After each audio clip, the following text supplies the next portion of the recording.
We're going to start with invocation. We'll all stand. Pastor Frank will come up to the podium, and after he's done, please stay standing. We'll do the Pledge of Allegiance. Father God in heaven, first of all, we're grateful for yet another day. We're grateful, Lord, for your provision. And thank you for the leaders that represented in this room tonight, for the work they do for the city, for the community. We pray that your hand would be upon this meeting. Bless them. May there be unity. Give them great vision as they continue to work towards the things that will make Lemoore a safer, better community. We're grateful again, Father, for your presence here. In Christ's name, amen. Amen. Ready? Salute.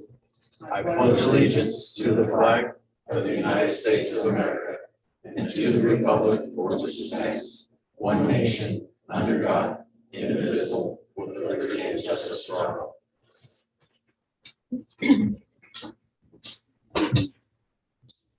Okay, roll call. Councilmember Orth, Here. Councilmember Gornick, Here. Councilmember Cheney, Here.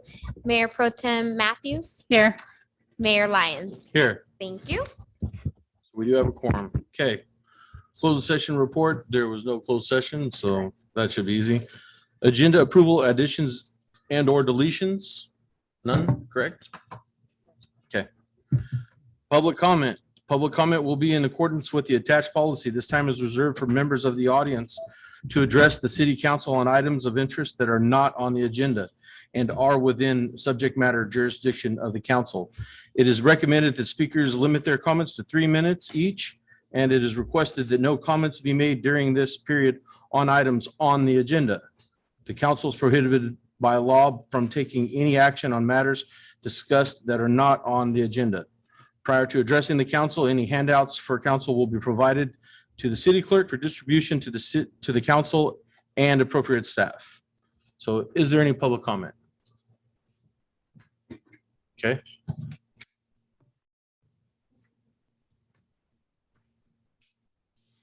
Good evening, Council. Jennifer Solis, 757 Redwood Lane. I just noticed no one from the Kings County Chamber was here, so I just wanted to promote their event. Rockin' the Arbor is back.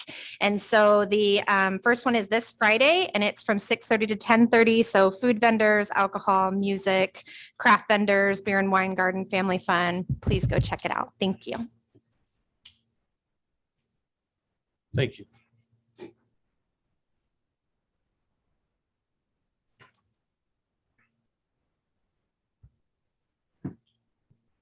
You haven't reset the clock. I'm sorry. Oh, She didn't reset the clock. She's resetting it now. Mr. Leon, 990 Fox Street. This is actually towards Nathan right here. When Actually, sir, yeah, you need to address the council. Okay, well, first of all, I wanted to know when the improvements on Heritage Park are going to begin. I do notice that you guys have money to build the sidewalk over there on the golf course, but I keep hearing no money. And I also seen that there was a BMX recently built out there by Idaho and 19th Avenue, but I keep hearing no money. For what I'm going to do, I'm going to submit a couple of FOIA requests for the whereabouts of that money. So I want to know where you guys are, where you guys spending the money. I addressed that last year, and it's already 2 years. And the city of Huron, city of Kalina, the city of Avenel have already used their money under Prop 68.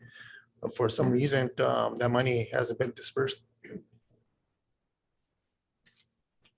I just look. Yeah. I got into a little pissing war with, and I don't mean to breathe blood, but six years ago, I applied for a position with the state mental hospital, required to take a class in West Hills. Individual there, passed the class, individual there thought that I shouldn't have passed that class. He made a big issue of it. So this is related to what I'm pointing out here. It was, I went back and I actually ended up filing with the chancellor's office, and I got that person fired. Not the instructor, but I got Dean, student Dean, Ruben.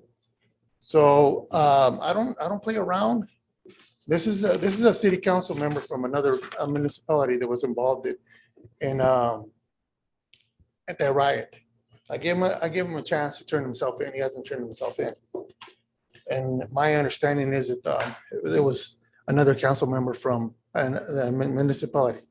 So you either give me that information, provide that information. I know it's not relevant here, but what I'm saying is that I'm a very patient person, and you know what I'm talking about, Nate. So with regard to money allocated, it hasn't been used. You've blew me off a couple of times, and Mayor, I'm gonna have to ask Yeah. you to address the council. one You more time. need to talk to us. why I understand that, but he is the person that is responsible for. Well, you could Allocation. say it to us and he And was. you're the only one that, you're the only one, and he's the only one that were here from the previous council. So that's why I'm bringing it up. When was this? Can I ask? That was during the second meeting of, whether you guys were gonna build houses out there in West Hills. Oh, okay. And I made a lot of suggestions. I said, I thought it you turns off. can, when it's over. and during that Kind of time, blinks it's over. was one of the things that, well, we don't have money, or we have to pass this bill, or we have to pass this. And I Sir, made a lot of sir, suggestions. Your 3 minutes are up. I'm Okay. sorry to cut you off, but Yeah. I can't allow But I everyone did to- make a lot of suggestions how to bring that money into that. thank you. So council, the only thing I can address to that, what he's talking about is on the Prop 68 funding. The city did not receive any funding for projects other than a planning grant that has to go for planning, which Ms. Hallwell is taking care of. We are a non-disadvantaged community, and the Prop 68 dollars for park renovations and things like, or no, you were in SB 2, weren't you? Sorry, yeah, we did not get any Prop 68 funds. For infrastructure, they went 100% to disadvantaged communities, which Lemoore is not one of them. Okay. Is there any other public comment? None? Do you have any?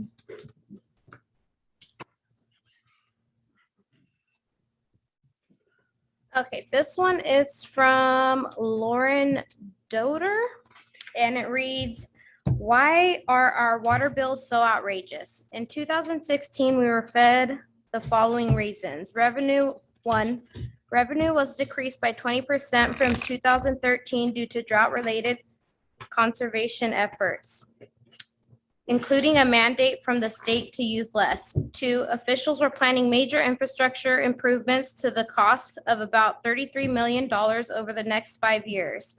$18 million for the system that will filter all the water coming out of the city wells. What was the other $15 million spent on? We are now past the 5-year mark on this.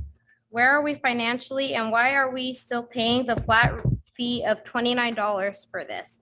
Why not go back to the system of paying a fixed cost of $13.20 for the first 52.36 gallons?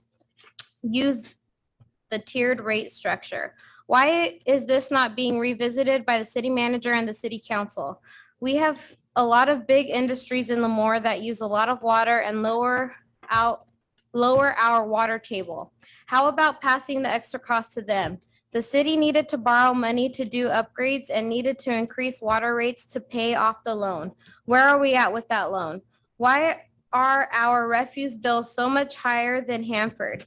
My refuse from my home in Lemoore is $30.80, and my refuse for my home in Hanford is $25.20. Why? For my wastewater in Lemoore, it is $27.70, and in Hanford, it is $22.90. Again, why? The utility costs would run people out of the town, no doubt.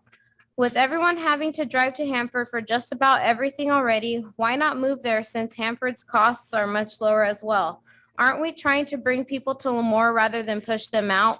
Where can cuts be made other than the residents incurring the cost for everything? Again, Where are we on the loan and what was the other 15 million spent on? Are the rates going to be revisited and voted on by council once the loan is paid off? The costs are just absolutely outrageous, especially when I have fake grass in both the front and backyard and having to pay more money than someone who has a pool in Hanford. I look forward to hearing back from you. And then she also stated, can you also please ask them if they would vote to make it an agenda item to review the costs and obtain Lemoore citizen feedback during a council meeting? She also submitted another comment that says, please also provide the council and manager with a copy of the bills attached. One is for Hanford with a pool and the 3 people living in the home. The other is my bill in Lemoore that has no pool and artificial turf in front and back, and only 1 person living in the home. I would also like these differences in bills read to the public. And it is, her bill in Hanford is $83.61.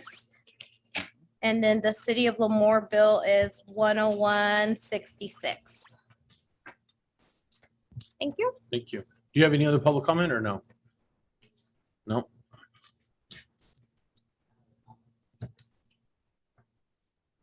Okay, go ahead. More of a problem. It's not the first time I've come here and talked about it. You heard about it last year. Yeah, your Mr. name and Olson. address, please. Huh? Your name and address? My name is Melvin Roman, 704 Patriot Place. Mr. Lyons heard about the problem last year. Mr. Olson heard about the problem at least 10 times about it. Mr. Cheney heard about the problem before when he was running for city council. We talked about it. I pay the city of Lemoore $800 a year for the maintenance of the sidewalk and the street of my neighborhood. And the greenery looks worse by the day and the bushes keep dying. I keep being promised we're gonna replace them, we're gonna fix it, and nothing ever happened. It's still the same way. I still cut the grass, I do the edging, I kill the weeds, I replace the bed bushes. Mr. Olson has come to my house several times. He come and look at him and I always get the same response. Gentlemen back here that come to my place as well. We're gonna fix it, don't worry about it. We got money. I already signed a contract to replace those dead bushes. It's been years. I've been living at the house for 5 years and they just keep deteriorating every week and over week. I try to keep it up, but if I paid a gardener $800 a year to maintain that sidewalk, it would look like Disneyland. Sadly, I'm paying the city of Lemoore $800 a year to maintain it, and it looks no worse than all the other zone in Lemoore that they pay $100 a year for the maintenance of it. Why? Thank you, sir. Any other public comment? Again? Seeing none? Okay. Moving on. Ceremonial presentations, there is none. Department and city manager reports. Good evening, Mayor and council members. We'll start out tonight with Frank Rivera.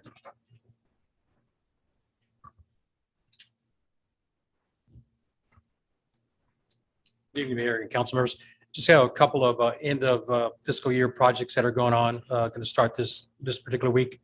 One of them is that we're going to add a couple of modified trash enclosure in the alley between Ball and Highland Street, right behind Tadeo's. We're going to kind of merge a couple of areas, the trash enclosures that are kind of sporadically placed on broken up asphalt. So we're going to clean them up by adding a couple of city standard trash enclosures with only 2-foot high walls, not the full 8 or 7-foot high wall with a gate. It just basically allows the refuse worker to be able to easily pull the dumpster in and out, and then have a set location of where the trash enclosures will be placed.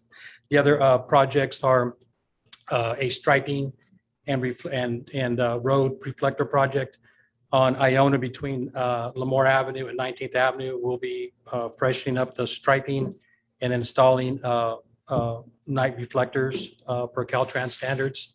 That'll happen here in the next couple of weeks. And then lastly, we had a request to add some diagonal parking on C Street. You better wrap it up. That light's blinking. Did you reset this? And so anyway, that all is going to be happening here in the next couple of weeks. So just something to look out for.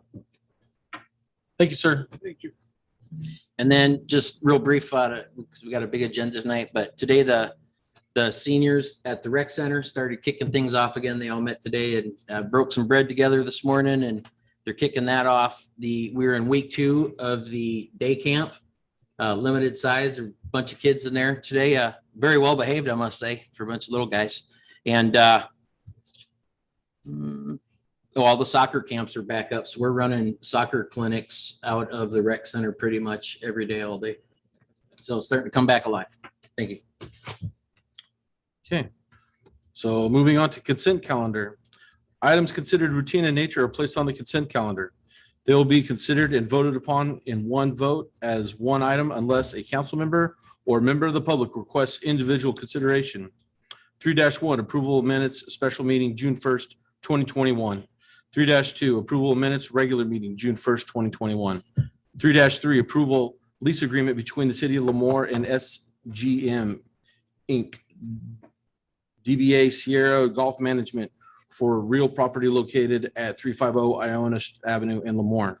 3-4, approval resolution 2021-08, adopting a list of projects for fiscal year 21 to 22 funded by SB1, the Road Repair and Accountability Act of 2017. 3-5, approval of a contract for financial consulting services with Price Page and Company for fiscal year 21-22.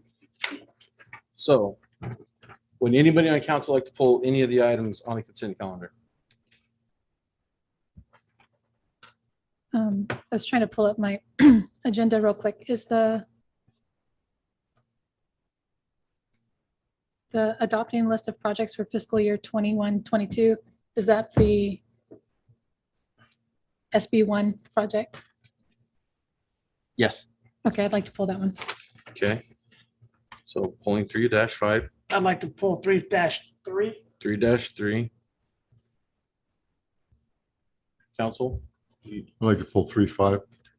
Okay, yeah, she pulled 3-5. I Oh, think I'm she pulled 3-4. Oh, I'm sorry. Yeah. She pulled 3-4. Okay. Yeah. Okay. So 3-1, 3-2. Does anybody want to pull those? No? Okay. Would anyone in the public like to pull 3-1 or 3-2? No? Okay. So I need a motion from council to approve 3-1 or 3-2.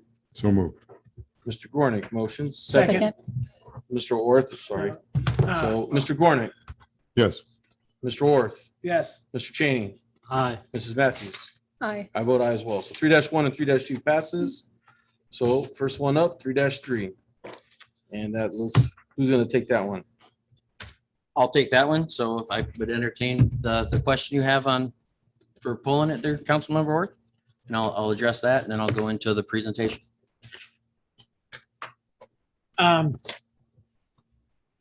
Just, was wondering if we could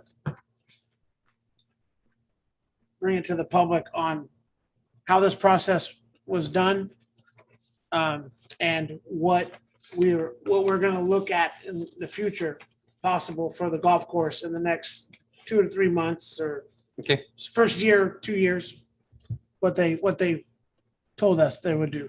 Okay. So the city went out for a request for qualifications for a golf course lease. So basically a full-time operator manager of the golf course.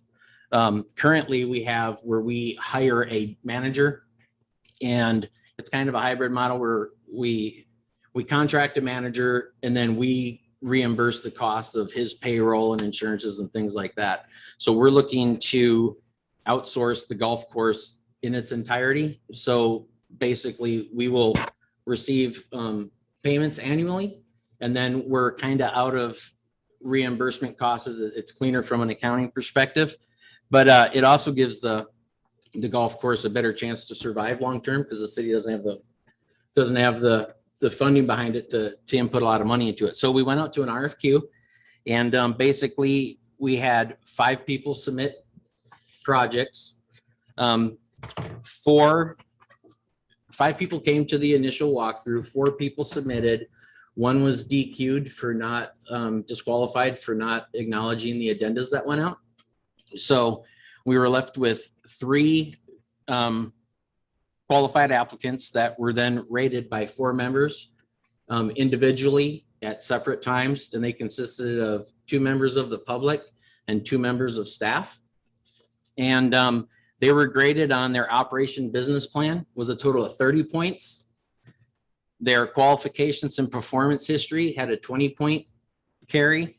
References was 10 points, and then financial capability, reporting, and accountability was an additional 40 points. So based on you could get 100 as a potential score. Okay, so then what we did is as we went and reviewed them, they brought the scoring criteria to myself, and in the RFQ, it said that the city manager reserved the right to bring in the top 2 for interviews. So I did bring in the top 2 to interview. And the reason I did that was because the scoring was so close.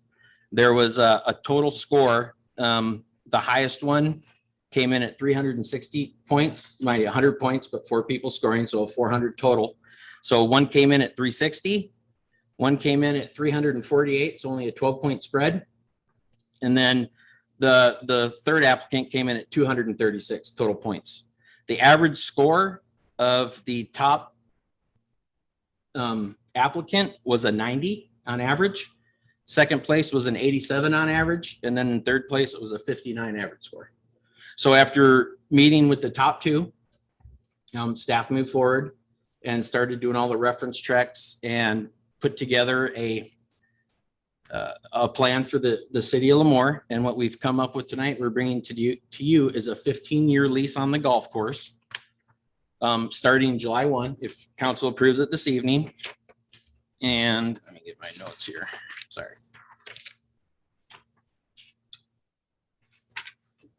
So based on the averages, over the 15 years, if this is approved tonight, we average on 15 years payments to the city of $97,400 annually. That's an average over 15 years. It's less the first 5, and it starts picking up from years 5 through 10, and then we make the most money in years 11 through 15. But also with that, they're going to put in a big majority of capital expenditures in that first 5 years. So in year 1, a minimum of $100,000 of capital has to go into the golf course, in addition to the $500,000 worth of new equipment they're going to bring to maintain and operate the course. So that's why the first year it's basically $1. They're bringing in $500,000 of equipment and $100,000 in CIP, and then every year it goes up. So year 2 is $20,000 to the city. Year 3 is $25,000. Year 4 jumps to $72,000, and then year 5, $84,000 to $90,000, $96,000. So basically at year 10, our annual payment will be $114,000 to the city. In year 15, our annual payment is $174,000 to the city. Now, currently, the golf course is in debt to the general fund over $700,000. So golf course as it currently operates usually breaks even, loses a little, makes a little, depending on the year. Wet years, we typically tend to lose money because there's not as many rounds being played. Dry years plays up, but overall it has not sustained itself the way we've been running it. Going out to an operator, they can bring in their expertise and their equipment and their people for a little bit lower cost. So the way we do it now, there's really nothing wrong with it, but the manager we have is still at the beck and call of the city because we're the ones funding things. So when we're laying off people, we're not spending a lot of money on golf course upgrades, so to speak. So I think we've done a good job with the golf course to date with what we've had and the ability, but it's time to step it up and make it a better experience for our community. And I think we've got that. To put our agreement kind of into perspective, Valley Visalia Golf Course, they're a 27-hole course, and their 20-year lease averages a year $93,000. So we actually have a better lease on the year over the term of the lease because we're averaging $97,000 a year. And they have a 27-hole course. We're an 18-hole course. So if you could pull up that one link with the pictures, the operator we chose, they brought in, and obviously as we interviewed, and you can see on the screens right now, this is something they sent last week. So their plan, if they get this approved tonight, is on July 1st, they would take over the golf course operations. They would shut the course down July 1st, and spray and kill all the greens, all the Bermuda on the greens. So if you want to start scrolling down just a little bit. And this is the same they did at Belmont and Fresno. So they're going to replicate this. So as you can see, greens were sprayed out, verticut and aerified. Then Bermuda grass was removed, sanded and leveled. Then they come in and they smooth everything out to maintain the contours. Scroll down. And this is just more pictures, but the picture in the middle there is the sprigs. They get these from a refrigerated truck, I believe out of Texas. And then they throw the sprigs on the ground and spread it on the greens. Go ahead, Marissa. And this is just kind of as it takes place. You gotta water them, roll them in place, and then let them take out. But basically, this is, you can go ahead and just scroll slowly through to the end. This is about a 9-week process to convert your greens to, keep going to the end, to that. Now, this has been done. It's a replication. They're going to do it here if awarded the contract. And these two bottom pictures, that's when the grass is dormant in the winter. So if you look at that one on the bottom right, that's what your greens look like, or will look like in the wintertime. In addition to redoing all the greens, and they were out last week and met with, they went out on the course with Tom Ringer so they could get all their square footage and stuff on the greens should this go through. But they also have a bunker renovation that they're going to do. There's 30 sand bunkers at Lemoore, and they're going to redo them all. They're going to reshape them. They're going to import sand from Ione, California. It's a bright white sand, and its playability is considered unequaled in the golf industry, and they're going to redo all the bunkers to get good drainage. Our existing course has little or no drainage on a lot of the sand traps. So if you play out there, it's like hitting off concrete when you get to the sand. So basically, if awarded tonight, your golf course would reopen Labor Day weekend with all new renovated greens, all new renovated bunkers. And of course, they'll do some fairway work and stuff in there as well. But it's a much needed upgrade. It'll make it nice and playable. And I really think that having a nice course at a good rate will start pulling people from other communities to come to Lemoore. You mentioned the debt to the general fund. Yes. Is any of that taxes, property taxes? No, so this would have been dollars that over the years, because the golf course is considered an enterprise Right. fund. So when it runs short, the general fund was subsidizing the golf course. So it had nothing to do with sales taxes. This was all just operating expenses in and out. And on over the last 10, 15 years, 20 years, Michelle, if I'm wrong. So you Feel don't free carry to- that debt forward. But this is debt that's been rolling. Some years we don't have to subsidize it, many years we do, but overall, we're subsidizing it to the tune of. Well, there's a difference between subsidized and debt. So I guess my question is, Oh, so yeah, the debt's on the books right now as a payable from the golf course to the general fund. okay. And it carries a negative balance. So we either, and I might have to get Michelle to help me on this one. We either need to write off that debt to the general fund, and basically you would lower your reserves by that 700 and something thousand. Or if it's something we want to do down the road in years, we could probably start making payments in the budget to the general fund. That would be a council decision and something we'd bring to council. Michelle, you want to chime in? This thing is, okay, I'm gonna talk loud. So it's actually considered the negative net position of the golf course. And that's derived from what he described. It's basically money that the golf fund fell short in operating expenses year over year. And to answer Nathan's question, I'm not 100% sure how far back that goes. Right now, it's standing at about $779,000. That was the end of fiscal year 20. It is reported, I believe, in our financial statements as a long-term debt. So basically that's where that money is owed from on our books. But we, the city, need to try our best to start paying that down, because we shouldn't have fund balances that are in the negative. We can't carry negative cash indefinitely. And so we need to be making an effort to start paying that debt back. This lease would help us to do that. So the lease payment that is applied to us every year can go to help decrease that negative fund balance. well, I don't know if the government code is different for cities or school districts or whatever, but there's a time frame on how long you can carry that negative debt. I'm He sorry. said there's a time frame for how long you can carry that debt. That has not been expressed to me. It has been expressed to me from our auditors that we need to be attempting to pay that negative cash balance off. And so that's what this lease will help us accomplish. Okay. Um, I guess my next question is related to the, okay. Gotcha. Okay, well, I'll catch it up. Okay, no problem. Can I? So that shouldn't get, that balance shouldn't get bigger by doing this project or what this, The debt should get smaller. The negative cash balance should turn into a zero. eventually. Is that what? Yes, Yeah, over well, time. This lease is not going to add anything more to that. No. That debt, where if we didn't do this, the question would be, there's a possibility of adding to that debt, correct? Correct. I guess one other clarification. How many other funds do we have operating with the deficit? We can discuss that during the budget presentation because I don't have it right in front of me, but I do in the budget book. I mean, so how many funds do we have? A lot. I don't know the exact Okay, number of the, all right. but But Michelle, are more they than the- 20. they're the LLMDs too, correct? Yeah, so during the budget presentation, we can go over this. It's your Schedule 3, and it's going to show you which funds are carrying a negative balance. They're largely the LLMD funds. Fleet, which is an internal services Michelle, fund. can I interrupt you? Yeah. We kind of need to stay on point for 3-3.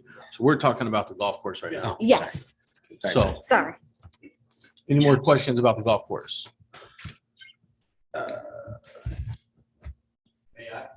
Okay, we'll open it to public. All right. One got pulled.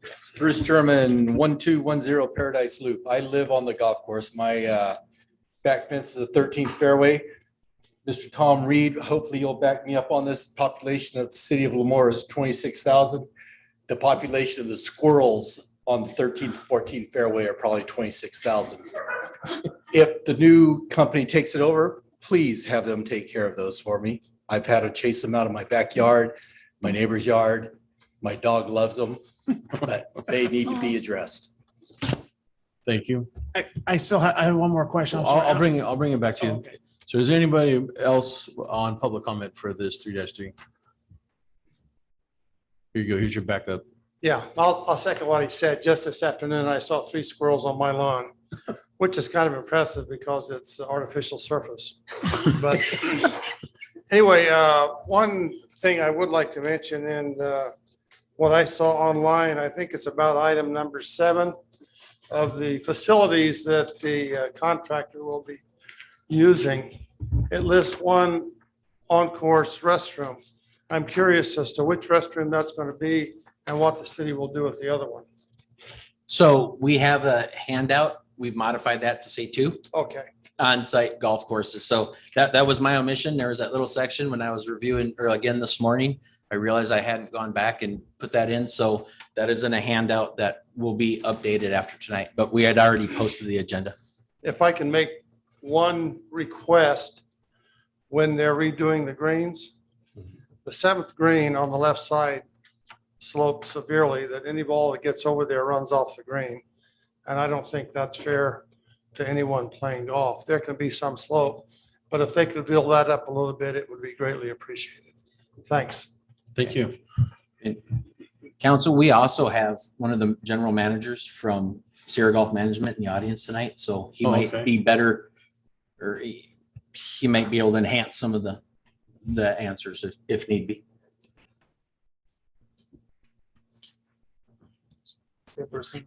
My understanding is that you guys had this issue over 10 years ago. So city took over, basically. Weren't you, wasn't the city trying to sell the golf course to Tachi? Mhm. What happened? They wouldn't buy it. The There's a city, reason. the city did not accept their first offer, and the city did not accept their second offer. And that was before anybody sitting up here. This was before any of our time, so I can't speak to the past or what happened there, but I can Well, tell you, yeah, we did my- approach the Tachi Palace and they were not interested in purchasing the golf course. Well, my understanding is that the golf courses are basically a money pit. Which is why we're doing this, and we're guaranteeing income on that golf course over the next 15 years, and we're not So responsible what's for it. going on with the home association fees.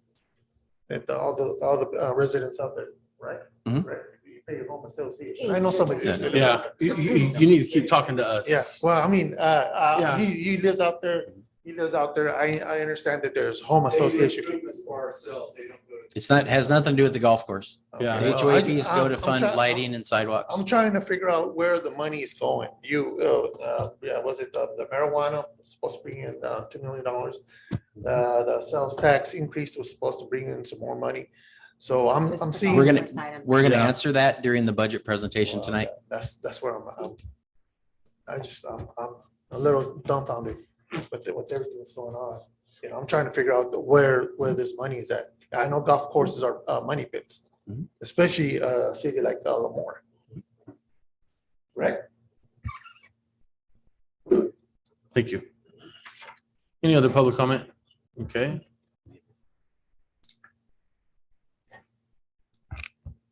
Jennifer Solis again, 757 Redwood Lane. I was just wondering, and sorry, I skimmed over because I was more focused on the budget because of how large the packet was. Do we know what the fee changes will be for the end golfers? I don't know, like if that will drastically change or be more similar to Oh, the Visalia? green fees, you're asking what the The- green fees will be? Yeah, the fees for the golfer. I don't know if that's been figured out or if we have that No, information. so basically green fees and golf are set by what the market will bear in surrounding communities. Gotcha. Okay, So, perfect.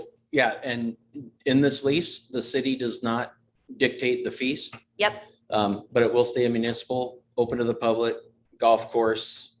They operate, and then they're just gonna decide for the. Yeah. Good. but Just- you're not gonna see $100 green fees on day one, no. Yeah, Those are in the and next 10 purely years, so- curiosity. Obviously, they're gonna do it to make money. So for me, I think it was just curious because that's our place and that's where my husband's go to. He gets all the guys to go because of how cheap it is. And I was like, oh, we're doing some changes, so we'll see how it changes. And I Thank you. will say, in part of the agreement, they did agree to honor any outstanding golf coupons that council gave to city staff last year. And also as part of the MOUs this year, we offered all the bargaining units and everybody 8 rounds. They will honor that as part of this contract. Should it pass? Any other public comment or questions about 3-3 to the public? Seeing none, I'll bring it back to council. Does council have anything else they would like to ask about this? And I just have one last question. What do we have in this contract? It's pretty thick and I read most of it, but I'm not a lawyer, so what in this protects us as a city to, not to say that anyone's gonna do anything wrong or anything, but if they don't do it, what in here allows us to arbitrarily take the golf course back? And I'm not saying anything that it's gonna happen. What in this contract allows us to resume control of it and maybe look at what we go forward? So there's a process in place that if they're not performing to the agreed upon contracts, that first we give them written notice and they have time to make it right. But I can tell you, I called every reference they gave me and everyone that I could get in touch with or called me back. So I physically talked to, and I didn't call the ones that are owned and operated by Sierra Golf Management because it's kind of pointless, right? Yeah. So I talked to 1, 2, 3, 4, 5, 6, 7, 8, 9 different pros and or managers of the golf courses. And of the people I spoke with, nothing but good things to say about Sierra Golf Management. Comments like no issues, course is greatly improved. I worked for 3 companies at this course. This is Ridgemart Golf Club and Resort in Hollister, California. And Sierra Golf Management is the best so far I've seen and worked with. 100% absolutely highly recommend them. So, but there is a mechanism in place Yes, to of take it back. course. Yes. So they have to perform to what's outlined in the RFQ and the maintenance agreements, and they have to give us their financials, and like they would be in default if they didn't do their CIPs that they said they would at a minimum every year. So yeah, we're absolutely protected. Okay. Yes. And I don't foresee any of that. I mean, I don't have a crystal ball, but when you talk to 10 people and they've been working with them for some for 2 years, some for 8 years, longer, they don't have an issue. Cool. I'm good. Thank So, you. Yeah, go ahead, Mr. Gornick. I really would like to address the person who's here from Sierra. Okay. Hi, my name is Dan Bocci. I'm the COO of Sierra Golf Management. Hi, Dan. Is there anywhere in this agreement or do you operate where you would limit play on the course? Or the No. number of rounds? No, we want as many Okay. patrons of the community to come out and play. I know it's a difficult process for a lot of people. We've done this with many municipalities. We don't come in and jack the green fees up. Nor do you limit play or? We don't limit play. We want the people to come out and play. We're going to employ people that are currently working there. We need employees. Lemoore people will be working there. We don't come in and fire everybody and bring in our own staff. We will bring in a few key personnel, but we're going to be hiring people that live in Lemoore and a lot of the people that are currently working out there. They'll all have an opportunity to apply with us, and we're going to offer them a job. Thank you. Council, you. we also have an indemnity clause in here that the city's indemnified That's the other, from anything happens out at the golf course. good. Thank you, sir. Council, you guys have any more questions on 3-3? I have a quick question. Yeah. Does golf courses do the same as like bowling alleys where you can put bumpers out there to help people who are challenged actually like get it closer to No, the you just hole? pick up the ball and put it on the green. Okay, so moving on. Yeah. Oh, And what are those potato launchers out of PVC and hairspray? You can't make one to play golf with either. No. It's not allowed. okay. Well, I golf's frown not my upon sport. that. So I'm looking for a motion to approve 3-3. Motion to approve 3-3 as written. Okay, Mr. Orth, I'm looking for a second. Mr. Gornick, seconded. Mr. Orth, Aye. Mr. Gornick, Aye. Mr. Cheney. Aye. Mrs. Matthews. Aye. I vote aye as well. 3-3 passes. So on to 3-4, finally. Approval resolution 2021-08, adopting a list of projects for fiscal year. Man, I gotta stop yelling. 21-22 funded by SB1, Councilmember members. Road Repair and Accountability Act of 2017. Sorry, go ahead, Frank. Sorry. Is there any specific question you may have? Yeah, and it should be pretty quick. I just wanted to know how was this area decided on that the money would be used for this project? So we have now a program that actually rates our streets and gives it a number. So this one qualified, the PCI numbers were low enough to qualify for an overlay project. So if you physically go out and look at it, you know, it has a low number of like 30. So we will reconstruct it from Lemoore Avenue to C Street to Smith Street. Excuse me. That's how we came about it. Okay. Yep. That's easy. That's all I want to know. So is there any other questions from council? Okay. I'll entertain a motion at this time to, I'm sorry. Sorry. Anyone from public have any comments on 3-4? Okay, seeing none, bring it back to council. I'm looking for a motion for 3-4. I'll make a motion. Mrs. Matthews, motions. I'll second it. Mr. Orth, seconds. Mrs. Matthews. Aye. Or Mr. Orth. Aye. Mr. Gornick. Aye. Mr. Cheney. Aye. I vote aye as well. 3-4 passes. 3-5, approval contract for financial consulting service with Price Page and Company for fiscal year 21-22. Ms. Spear, I guess?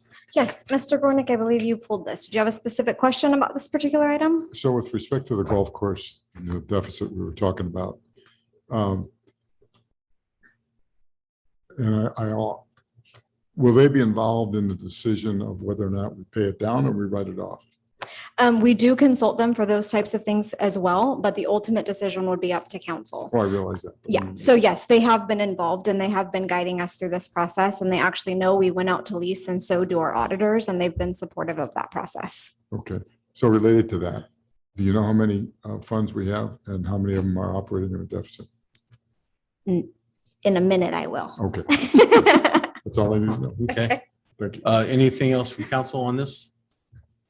No? Anyone from the public have a comment for 3-5? None? Okay. Council, I'm looking for a motion to that So moved. pass. Okay. Mr. Gornick, looking for a second. Second. Mrs. Matthews. Mr. Gornick. All right. Mrs. Matthews. Aye. Mr. Ord. Aye. Mr. Cheney. Aye. I vote aye as well. 3-5 passes. Okay. Thank you. Now we're on to public hearing, section 4. 4-1, public hearing, resolution 2021-09, adopting the budget for fiscal year July 1, 21 to June 30th, 22, providing for the appropriation of expenditure of all sums set forth in said budget, providing for the transfers and additional appropriations, and repealing all resolutions and parts for resolutions in conflict herewith. Ms. Spear. Good evening, Mayor and Council. So on June 1st, I came to the public meeting and I gave a brief presentation, or it wasn't real brief actually, but I gave a presentation about the proposed budget for the next fiscal year, which starts July 1st. I will get to Councilmember Gornick's question here momentarily, but I just want to go through a couple of real quick changes that have happened. So if you'll recall, when I was here on the 1st, I told you this is a fluid process and sometimes things change. Well, something changed. So I want to kind of go over that real quick.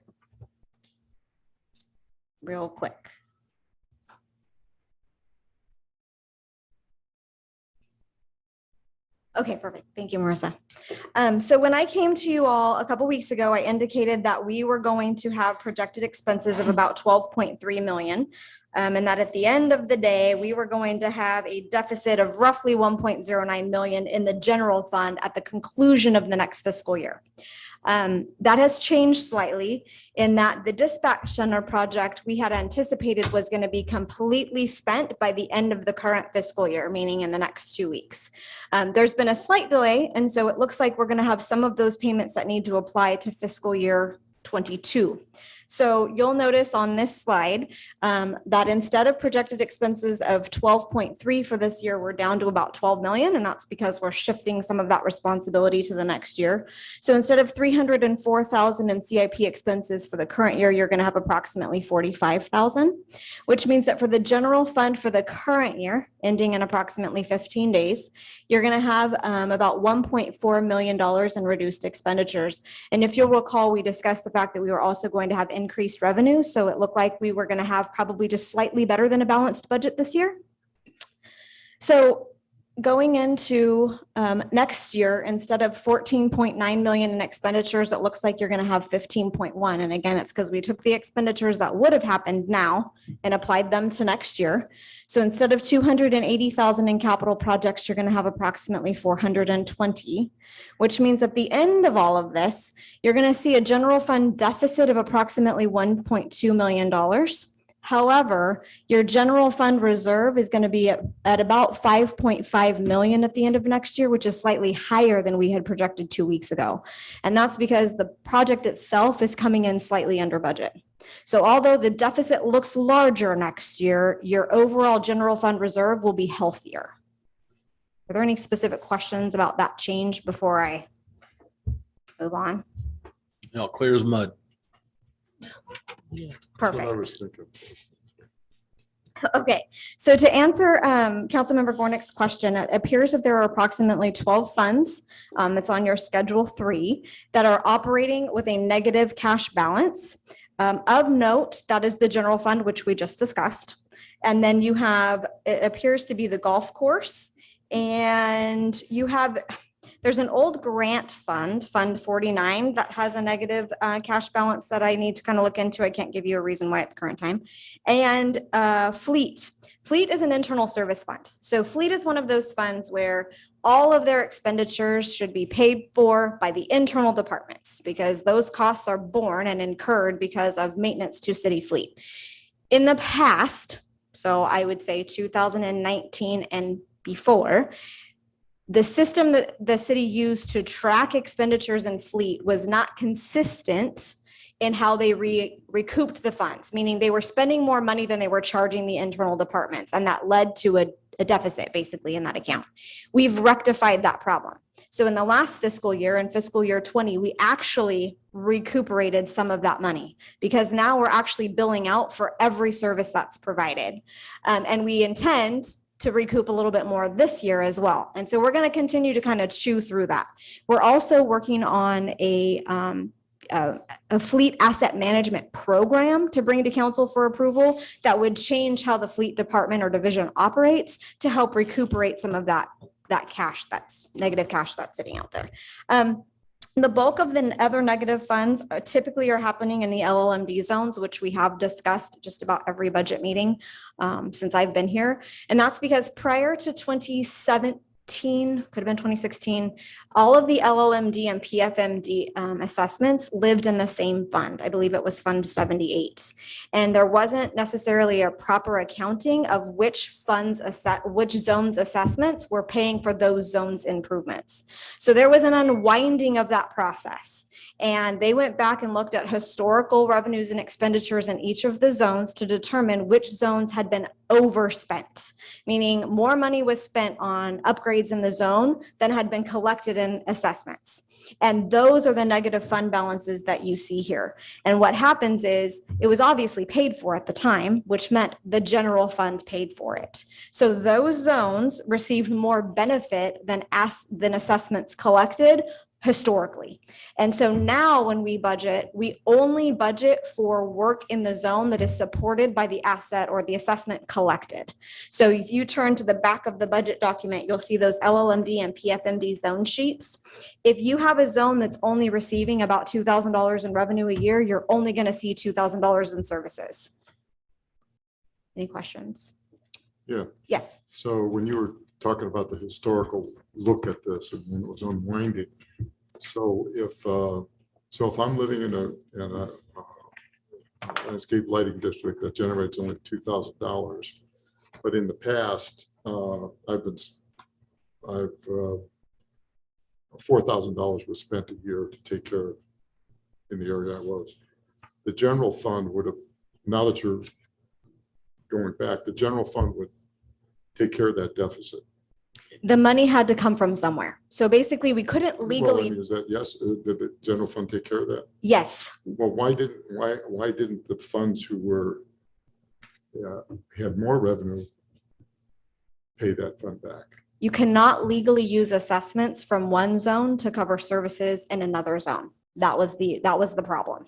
So if I live in zone 1, you can't use my assessments or the revenue I'm paying to pay for maintenance of any lighting and landscape maintenance district other than in zone 1. Unless you pool them all together and have the general fund. you can't You can't pull them all together. That's what that's why we unwound them. Yes. Right. That's So what some got of us it- into trouble in the first place. Yeah, And someone that's was also doing why that in the some have past. zero money in them and some have excess money in them. That's what But past it's just there's some people have unfairness to done. that Yeah. in the sense that for a couple of years, other districts, Yeah. were allowed to expand and that was picked up by the general fund. Yeah, And the so- reason why the general fund paid for them is because there is no other legal source of funds to be used. So general funds can be used for anything, which is why the general fund covered the overage. There's a problem with a problematic answer. Now, can I ask a question? Can that be fixed? It can be fixed if we tried fixing it to some degree in that several years ago, we tried to do a 218 hearing to raise rates in the zones that historically are not collecting enough revenue to support the needs of the zone, but that has to be approved by the ratepayers and it was denied. So the only way to fix that is to increase rates. So majority of the zones. people said no, Overwhelmingly, overwhelmingly yes. said no to fixing the problem in their own neighborhood, Correct. basically. Okay. So like with any other fund, the only way to solve the problem is to either increase revenues or decrease expenditures. Well, in this case, if your zone's only collecting $2,000, the only real answer is to increase revenues. Do we have any CPI on any of those indexes? Or That's part of the problem. The really old districts that were created decades ago do not have a CPI. The PFMDs that we create now, they do have a CPI. So do we only create now PFMDs? Did I say that correctly? Yes. Yes, we create PFMDs. Sometimes if there's an LLMD already there and it's like an addition, we'll include it into that LLMD, but then we put the inflator in. which we were successful in zone 8 of adding a CPI inflator to an LLMD, right. but that was done in, I believe, 2016. And it's the only one, correct? And that's the only one that passed. Yeah. So we have given other districts an option to go from Yes, the so, current one to the PFMD. well, no, because we would have to do a 218 hearing and they would have to vote it. Say that again. We'd have to do a 218 hearing and the people would have to vote it in, but a typical LLMD, say, is $100. If you turn that into a PFMD, the assessment's probably gonna triple. So if people won't vote $25 a year annual increase, they're not gonna vote a $300 increase. So Well, it's really on the households, and the voters have to approve it. We can't raise the rates. Well, I understand that, but I'm just, part of the frustration in the neighborhoods out there is that people continue to see the uneven sidewalks. They continue to see the dead trees in the front. I mean, and Frank talked about identifying the zones where we have these for streets. Can't we do the same thing for some of the landscape lighting districts and identify which areas need the most assessment and look at that with respect to at least giving the voters some feedback as to, look, these are the areas and these are the improvements that need to be made at this cost. This is what's going to cost you, So I don't know, just something to think about. So not to pick on zone 1, but zone 1 was the first LLMD in the city, and it is the largest zone we have. And basically it goes from Lemoore Avenue over to Liberty and from Hanford Almona Road to Cinnamon. I believe they collect somewhere about high 80s, low $90,000 a year. About half of that goes to power and water and utility payments. So that leaves you $40,000 to maintain all that for the year. I have quotes dated back from 2018, I think, that to fix the irrigation systems along like just Fox between those two was $110,000. So that's over a whole year's worth of expenses that if we spent that money to upgrade, then we would literally not touch that zone for the next 12 months. So we got the next round of money in. I understand, but I mean, I walk on Silverado every day. Yep. And I see those guys out there, Frank's guys out there every week or every 2 weeks. It's either fixing a sprinkler or it's either pruning a tree, or it's very problematic in terms of what we got there. So I don't see us solving the problem. I just see it getting worse unless we do something. Let them know we do something. No, hold on. We'll open it to public. Hold on. But really, the only way that's gonna get fixed is we take it back to the voters and the voters have to approve it. We can't do that. That's correct. And every Okay. time we take it to the voters, and I They say no. believe zone 1 has gone to the voters 3 or 4 times unsuccessfully. And every time we take that in, it costs about $8,000 to $10,000 to do a 218 hearing for zone 1. So remember I said they only have maybe $40,000 to maintain it because the rest goes to utilities. Well, now when we do this hearing every year, every 2 years, trying to make it better, we've just decreased their spend by 10 grand. So the problem just gets worse. So you could, or can you split that zone? But that would have to be a vote also, right? Vote yes. So to make it smaller. Yeah, and the way it's written, you can't raise rates to pay back debt in an LLMD. You can only pass a 218 for services rendered. You can't use, like, if, say for instance, if we were lucky enough to have the voters vote a $10 increase, we can't use any of those dollars to pay back the negative balance that's on these books. No, but you would stop though. But you would stop, and we've stopped it. Yeah. This is all the negative balances are old debts. Yeah. I don't think we've increased the debts on any of these since No, 16, 17. I think they were unwound in 16. So we haven't increased them all, but this is just, I got you. Yeah. Okay. Thank you. Okay, so I'm going to continue with the presentation momentarily, actually, right now. in this moment. So of the $1.2 million deficit to the general fund, which I already explained why it's slightly higher than it was anticipated 2 weeks ago, I want to point out that this does not include any usage of the American Recovery Plan Act funds or the ARPA funds, which was the federal funds that were approved by President Biden's administration in March for COVID recovery. We are still evaluating that. The guidance just came out about 30 days ago, and we're still looking into it. So it is our plan as staff to bring forward to you in the next, we're going to say couple of months, because it's going to take some time to evaluate the usages, but a program for you all to approve on how council would like to spend those funds based on the allowed usages in the guidance. So it is possible that this $1.2 million deficit to the general fund is going to shrink. We know, very generally speaking, that in the interim rule, we can use it to fund positions in order to bring back the level of staffing that existed in January of 2020. So there are a few positions that we have asked for in this budget. A new police officer position for the police department, an HR position in the HR department, and then bringing back one of our rec positions, since we're bringing back a lot more rec programs. All of those positions currently would be allowed expenditures for ARPA through December of 2024. So it would get us through 3 fiscal years and then a half.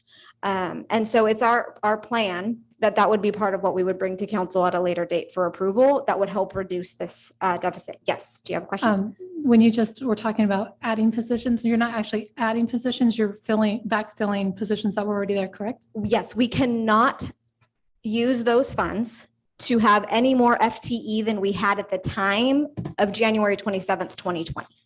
So there's a complicated metric we have to use to determine that. So that's the kind of stuff we're working through. We can also use it for things like revenue loss if we had any. And again, these are interim rules, so they're supposed to be final sometime in the middle of July. So it will probably be August, September before we bring a plan back. But I just want you guys to keep that in mind, that this 1.2 is likely going to be less than that.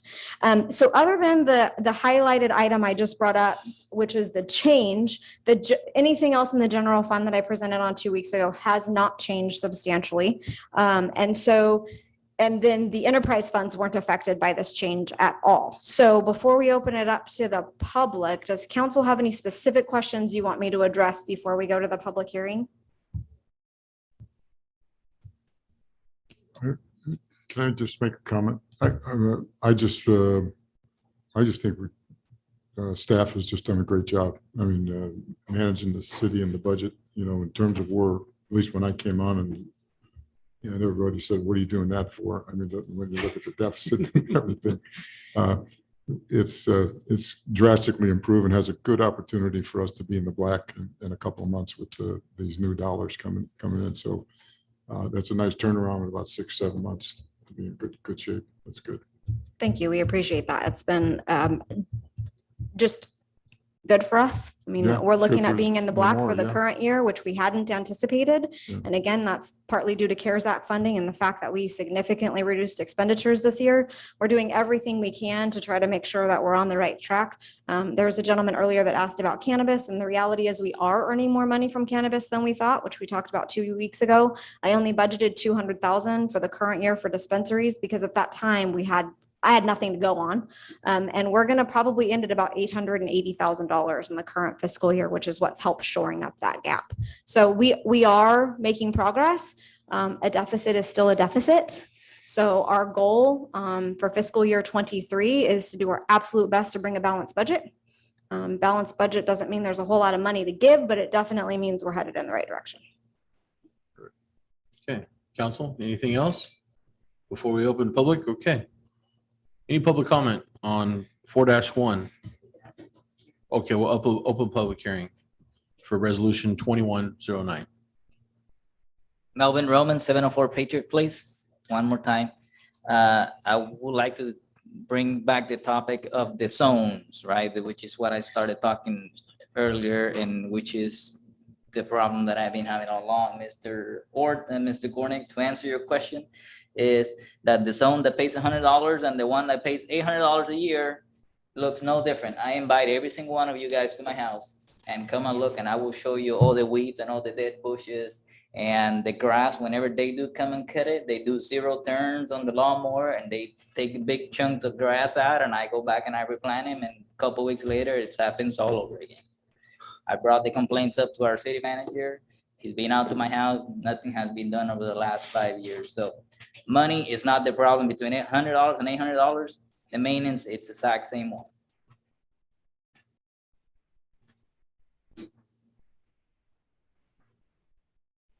Actually, 990 Fox Street, Mr. Leon.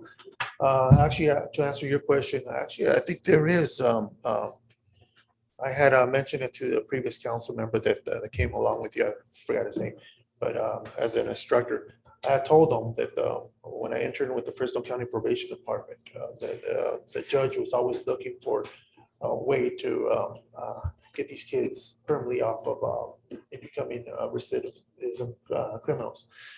And one of the things that I had suggested to the previous council members, these kids are not gonna end up with a high school diploma. Why don't you develop some kind of internship program where they can actually end up fixing through state funding, they can end up fixing a lot of the repairs on the district they just finished citing. You do, like any college student has to give X amount of stuff in order to graduate from whatever bachelor's degree. Yeah, the community service program, right? Exactly. You could do. The high the school same does thing. that too. Yeah. Their probation department is always looking for, and you are a former instructor, you know what needs to be done. You can set up an appointment with the probation department supervisor. And since we're opening up the economy up, I'm pretty sure on the weekend, say Fresno County had weekend furloughs where actually these juveniles, after they completed a certain amount of things, they were allowed to leave. As part of their schooling, you can give them an option of earning something, diploma, certificate, something in apprenticeship. You can fix a lot of the repairs. You can do the Mr. Leon, sidewalks and everything. is this part of the budget? Because No, it's not I'm gonna trying, be- I'm it's trying not to gonna stay be- on. No, I know it's not gonna be part of the budget. Well, that's what I'm saying is, that's what we're discussing. Well, And we're trying to stay on topic, that's all. Well, it's part of, what you're doing is you're eliminating excess amount that you're gonna have to go back to the city. Because there is programs, I know there's programs out there where as a city and a county can work together, especially with these juveniles, being in there, give them a certificate or apprenticeship program. You can develop something in that line where they volunteer their work. They can come out here and they fix your sprinklers, their sidewalks and everything else associated with that. You're giving them human capital that they're not going to get at a high school diploma. A lot of these kids, I read statistics, they don't end up graduating for some reason or another. But if you give them that and you teach them how to create their own resume, you give them already a head start. And as reference, you can give references if they want to apply to a job. A lot of these kids do not. I've a lot of people, officers see me walking out there. I know a lot of these kids. So it's something to look at. You're not going to add anything to the budget. No, I'm asking you what you're saying. I need you to stay on point. Well, on topic. I am standing on point. What I'm saying, you guys are talking about, you guys don't want to go back to the city and ask for more money because what I'm telling you is you guys can work with the probation department. You can go talk to the probation department and see if you guys can develop a program. I was hoping that the other council member was here and that he works with the high school where you guys can develop that. You can develop that. You're not going to add anything to the budget. All you need is somebody to supervise them. That's all you're going to need. Okay. Well, thank you, sir. Thank you. Any other public comment on this? Nope. Okay. I didn't see a line, so I came back. Oh, Miss Elise? Okay.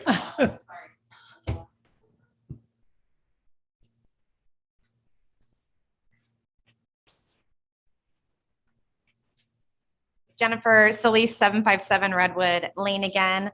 I would like to echo Gornick's comments about the staff. This is the most, transparent budget last year and this year. The staff that in the city council that have worked to fine tune these numbers has been great. Michelle did a budget Q&A with us this last week, which was really appreciative to just answer those kind of questions. I had a few more questions, and I'm assuming it's things you guys have already looked at or questioned. And if you have, check it off your list.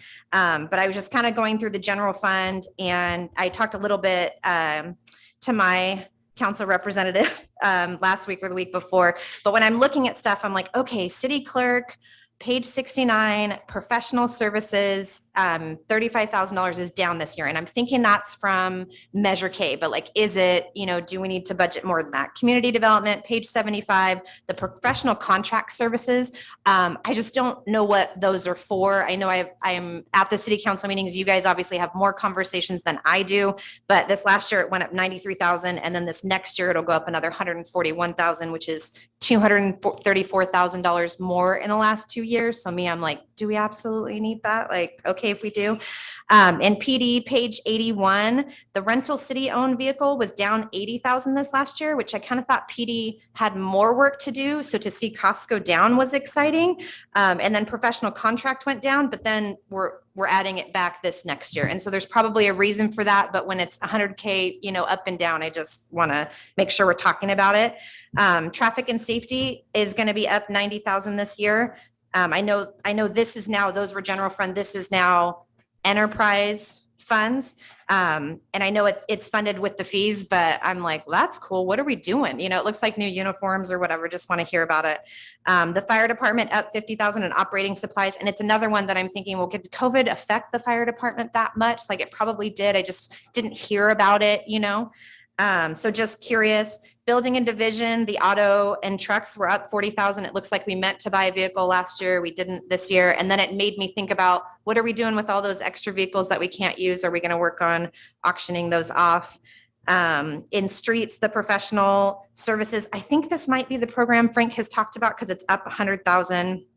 Human resources, the legal expenses is up 100,000 over the last 2 years. So I'm kind of like, is that because we now have a new HR person and there's probably a lot more contracts and processes and stuff, but we've had HR, I know Michelle's, I think, been the one-man show under HR. She's kind of rocked it. So curious about that. And then the one that Michelle will hate that I bring up because I brought it up last week and I brought it up last year. I think we should close the finance lobby. When I was looking at the numbers, it could save the city over 100 grand. I realize it's just in that fund. It's not necessarily the general fund.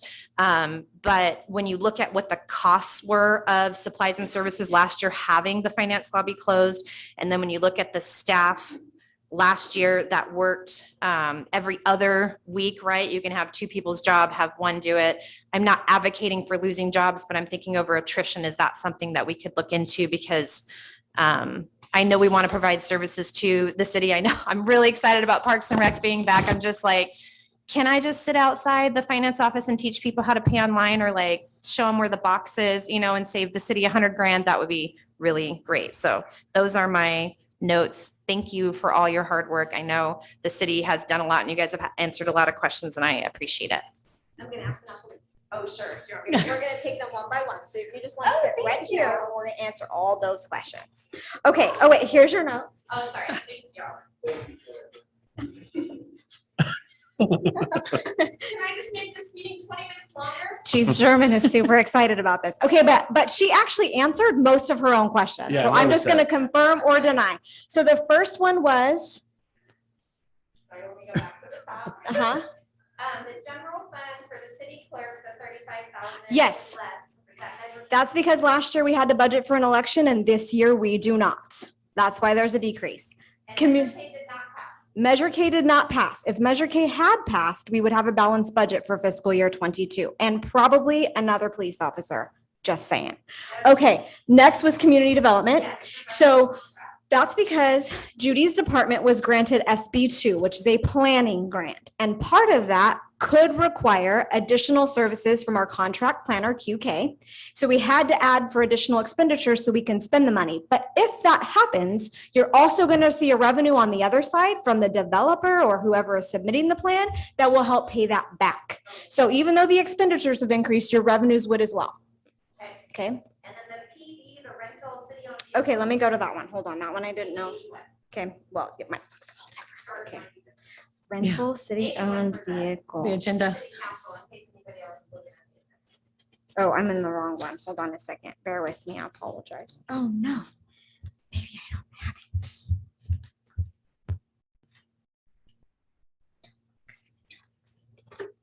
Hold on. Nope, I got it right here. I was just on the wrong sheet. I apologize. I'm trying to go fast. Okay, that's fleet. That is because for the current year, we budgeted 280,000 and we're expecting to spend less money next year based on what we've currently spent this year. It's a projection. That's their fleet costs. So Next. then it's gonna go down, because I was thinking their fleet costs would go up with asset replacement, but it's gonna, they're able to have it go down. This does not include any asset replacement purchases. This is just fleet services. Fleet services. Yes, what happens from our fleet department. Correct. Next. Professional contract on PD. Okay, that's because the PD has a lot of contracts for professional services for things that are like animal control services, dispatch services. The list is very, very long. And that's because those contracts often have an annual fee increase. There's probably, let me tell you here, I'm just gonna guess. There's approximately 25 different contracts that fall under that line item. And so they've probably all seen some varying degree of increase that would culminate in that. Yeah, it's for things like pharmaceutical disposals, let's see, transcription, canine, the canine program is in here, dispatch. What's the other big one I told you guys about? Animal control services is huge. So yeah, that's what that's coming from. And then the enterprise fund, the traffic and safety for. That's because in the past, we haven't really done a whole lot of projects or programs out of that particular budget unit. And so now that that fund has a substantial amount of money, I think the fund balance, if you turn to Schedule 3, will tell you, but it's in several $100,000. Now there's enough money in there to start doing some things. Everything we do out of Fund 20 has to be for the purposes of traffic safety. The other thing that changed is in previous years, the crossing guards that help the children cross to school every day have been paid for out of the general fund, but that's a legitimate expenditure out of traffic safety, so we moved it. Lemoore Volunteer Fire Department, the operating supplies. So part of that is coming from the fact that they are going to have a grant expenditure next year through Homeland Security grant for some Hearst tools and some radios. That's a reimbursable. So they have to spend the money and then they get the money back. So that's where that came from. Building division, auto and trucks. So that's because we were supposed to buy 2 vehicles in the current year and we didn't. So we have to buy them next year. And that's because we couldn't get them here on time. COVID, you couldn't get cars. Okay, and then that's just kind of the trigger to what are we doing with, I think we're gonna auction off the cars or something. We are doing an assessment of our fleet inventory. And so if we have vehicles that need to be auctioned off, we will. And if we have vehicles that can be reused and redistributed to other departments, we will also do that. Streets. Um, Professional contracts. That's, let me tell you, I'll tell you what it is.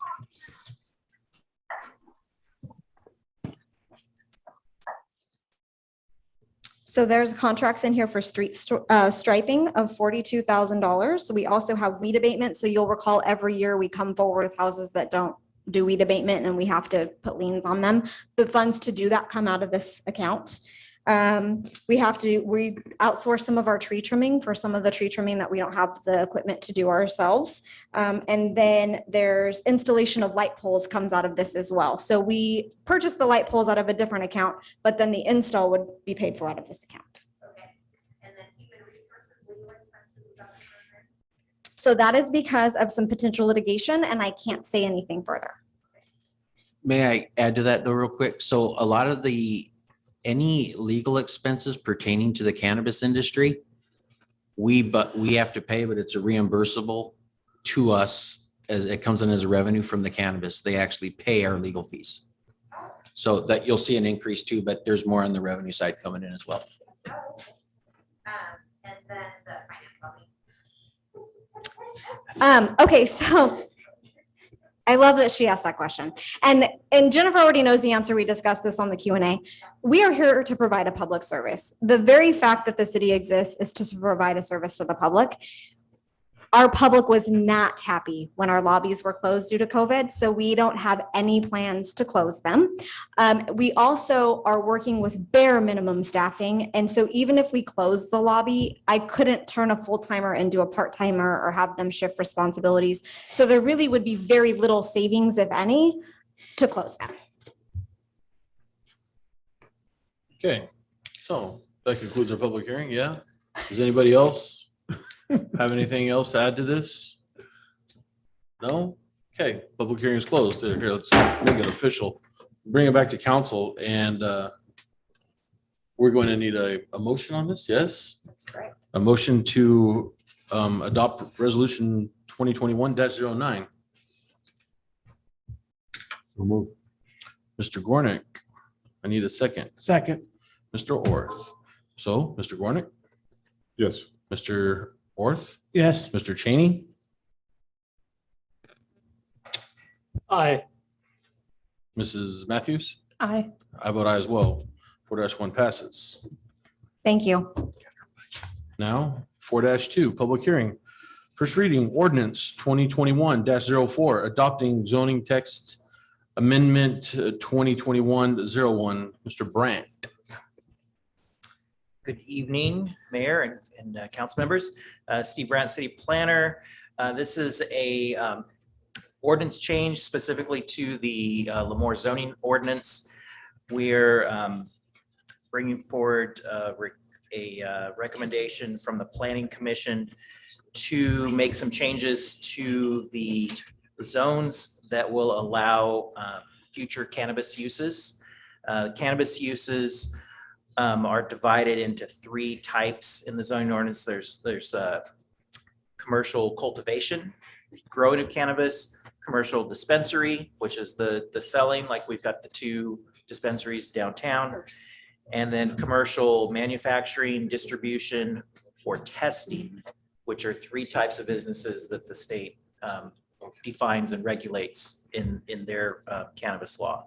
So the zoning ordinance, and I think this is on the second page of this staff report, has the zoning ordinance has a zone matrix that says which uses are allowed in which zones. So this is an excerpt from that matrix, and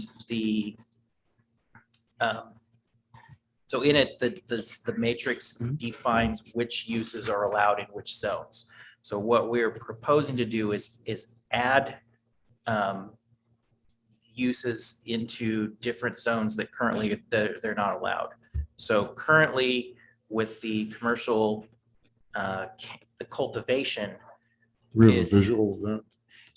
Yeah, did you have you're getting, okay, should I slow down? Might be easier. There it is. It's on page 193. It's on page 193 as well, yeah. Of the packet.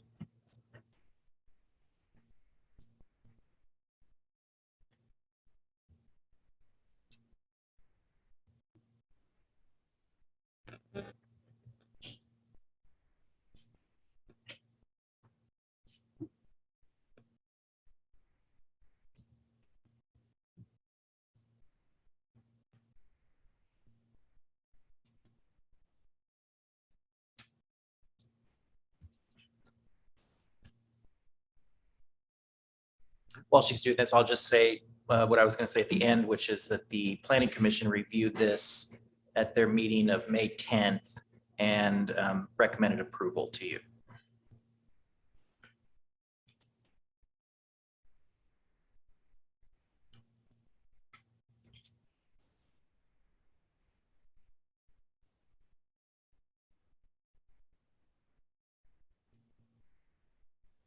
$183.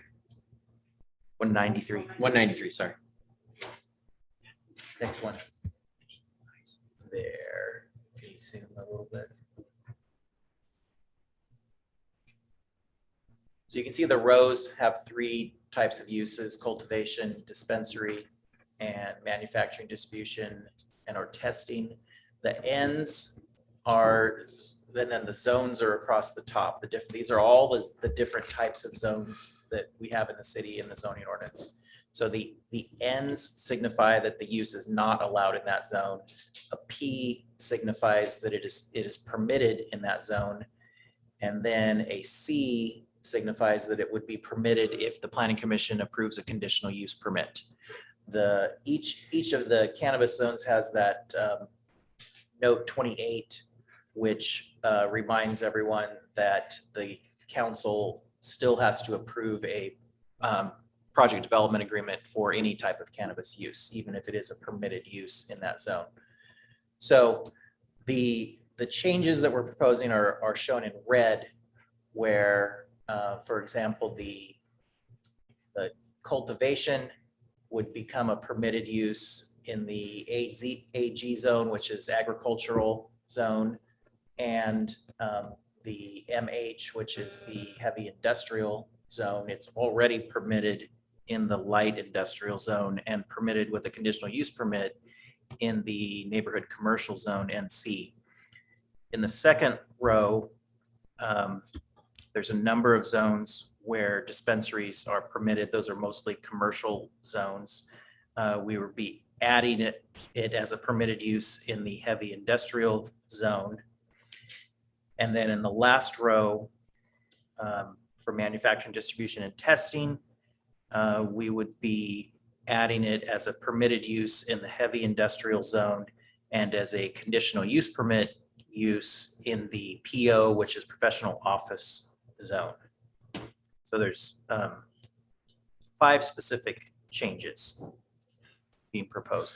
This is based on us going back. When we originally set this up, we were looking at some, we were trying to confine it as much as we could.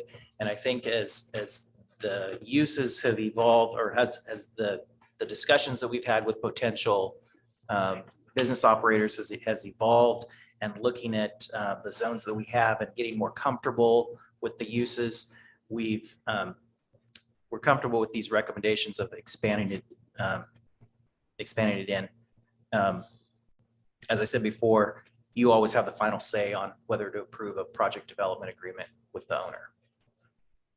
So it was asked to me that, why didn't they do all this in the first time? And I think my short and simple answer was more like, look, we were kind of treading into new waters and we didn't realize, what the temperature was going to be. Yeah, it was kind of like, put your toe in. Yeah, it was see like how a it goes. test. Yeah. Now that we've Judy and I, we've worked with a number of these businesses, and we've gotten a feel for how they operate.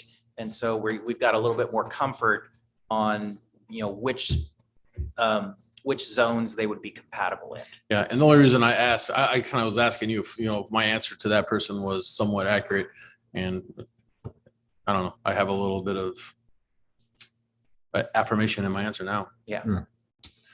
Says, we changed the zoning on Cedar and Silverado on that one parcel of land, You mean Cedar at 19th and a half? 19th. or 19 and a half. Yes. Yeah, well, That was, I Now- believe, public facilities, and it changed to professional offices. Right. So will that affect this, or do we have to go Yes. back and do that again if we wanted? That zone change to professional office, you already approved that? Yeah.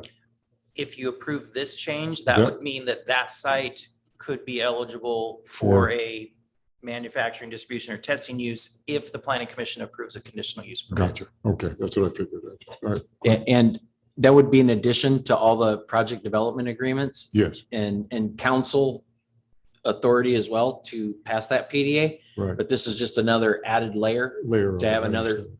Yeah. have So the in the terms of planning look at it. In terms of a sequence, we'd get the project development agreement first, now that we've done these changes. Is that kind of what you were We haven't thinking? done or the would- changes yet. They're asking to I change mean, the changes. if we, in anticipation of us doing that. So I would think that it would have to come to council first to get the project development agreement in place And then, to give them the right to even operate there. And then I think it'd have to go back as a CUP to the planning commission that it's already been approved, and then they would basically give a recommendation if it's okay in that zone. yeah, but if we, in anticipation of us doing this, would we eliminate that step? In other words, if the planning commission, if we accept what the planning commission is doing and the project development agreement comes up that they want to move into one of these No, areas. no, I think I see where you're going. Not necessarily, because this is a broad brush approval. Okay. So any Okay. professional office zone, this is now would be a We'll just take conditional them one use at a permit. So we're time. not talking specifically about that site. Okay, If somebody were to come there and wanted to propose something, then yes, it'd have to come to you for a project development agreement, and it would have to go to the planning commission. it for a also conditional use gives permit. you a little bit more leverage to steer them in a particular direction you want them to go. Potentially, it gives us more sites. Yes. But will we find ourselves in the same position we found ourselves in the housing development at the golf course? If we approve this and then somebody shows up and we don't, as a group, don't want it there, or the city, the citizens don't want it specifically there, we're stuck in the same thing that we're dealing with the golf course, where we can't stop them from going there. I'll give an example. Yeah. 19 and a half at Cedar. The citizens of that neighborhood have said they don't want no cannabis there. Right.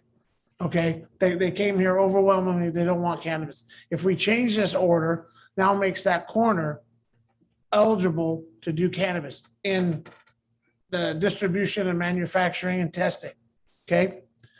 If somebody comes and wants to do it, my question is, after we approve this, we really couldn't stop it.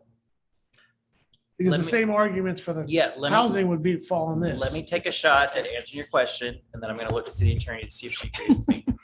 So the state laws that govern how we approve development projects are very different than how you approve cannabis permits through the project development agreement.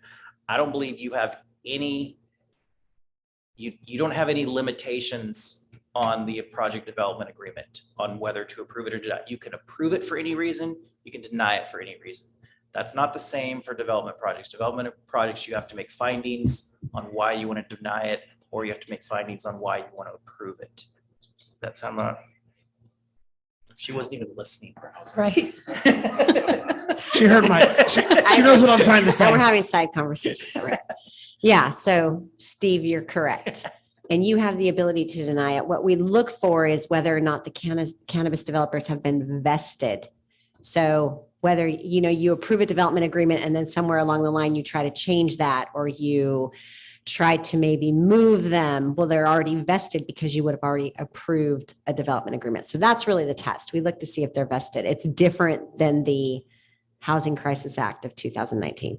Okay, because I think all of us up here do not want to handcuff another council or us or whatever into making a decision where we have another possible problem. Yeah, another way of describing it is that you're not approving any specific business tonight. You're only approving where they can ask you to go. Okay, let me piggyback on your question. So this is kind of a chicken and egg question. So do they go to the planning commission first, or do they come to us? That's new waters for us. We haven't done this. Well, we haven't yet. had one that needed a conditional use permit yet. But I guess my question this is a question for Mary. I mean, with respect to the whole cannabis industry, can we restructure that process and say, look, you have to come to, even if we do this, you have to come to us first, or do a project development agreement first, and then, so we have more control over it. Right. I see you're wanting more control over it. I would have to research that and come back to council with All right. a That's better all I'm answer looking for is you. just so Right. we- Process wise, you want to have more control over it than Yeah. the planning commission just saying, here's your CUP. Right. Yeah, and that's my thing too, is because a particular neighborhood said no. Correct. And And we up here, I believe we have to speak for the citizens of that neighborhood. And if they said no, and we do this, and then they put it there, that's a lot of egg on all of our faces because we didn't do our due diligence. And that's where we're here now. I just want to do all the due diligence to understand that if we do this, because a month or two ago, we were doing this to change it from green space to public office. My question, and a lot of people have asked me, if we're going to do this today, why didn't we do all that then? When we all knew that that was probably the end result anyways, why are we doing this double? I guess that's the Why are we question. making these changes now, or? Yeah, why didn't we do this new C-28? Why didn't we do it for the public? I guess we didn't know what we know. We, I mean, yeah, we did. We approved the zones that we thought would be appropriate at the time. Okay. And now that we have more experience with this, we're more comfortable opening it up to more zones. Yeah, and that begs the question again about us getting a little bit more control of the process. And so that the planning commission doesn't feel like they're obligated to bless everything that comes in front of them either. Yeah, that we have more and this control. is an interesting case because this comes up sometimes. It actually comes up with annexations and some other things that I try to explain to the planning commission is that the planning commission's role is limited to land use compatibility.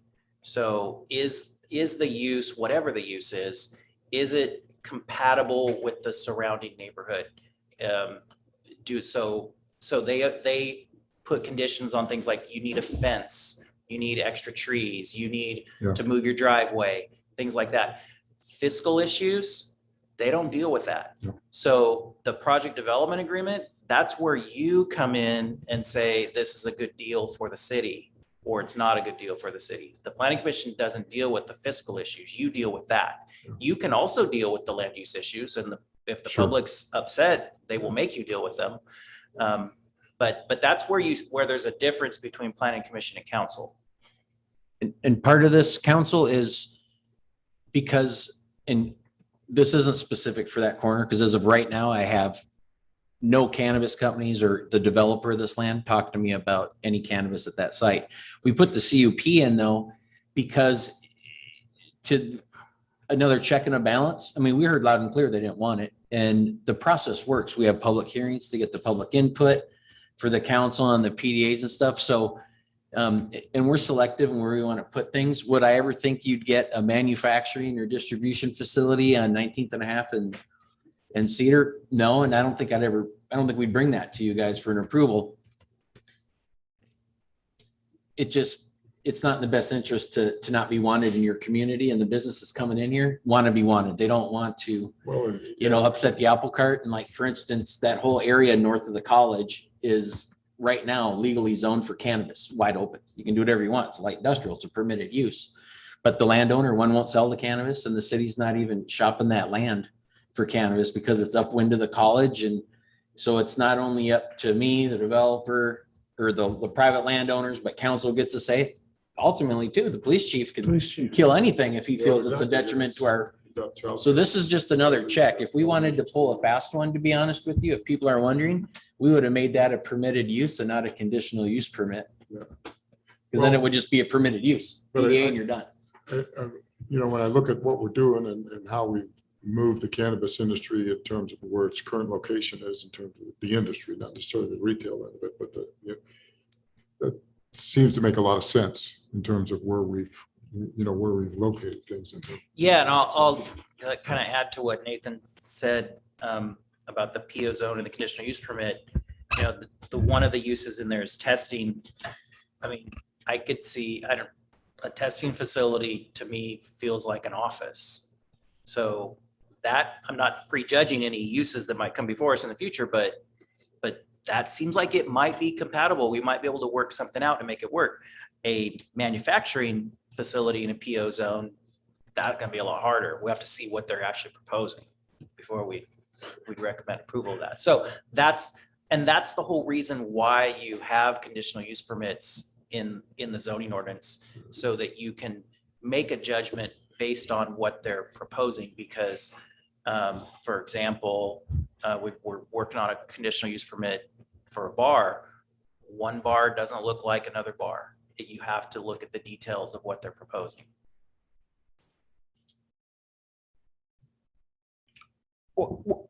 One more question, the cannabis commercial dispenser, we're changing that from a no for the, I can't, MH, I think that's heavy industrial. Heavy industrial. Yeah, and there's not very much heavy industrial zoning in the I city. literally think right now, and that's why we didn't put it in the original, because there's one spot next to the wastewater plant and it's owned by the city. It's a small parcel and we need that for future wastewater equipment. So when we first came onto this with the last council, once we had direction to implement cannabis, it was like, let's go and get open. So the heavy industrial wasn't an issue at that time. Now, being we're bringing this forth and we got to spend the dollars and bring it, we're just doing some cleanup here. Because there is really no zones right now in heavy industrial, but.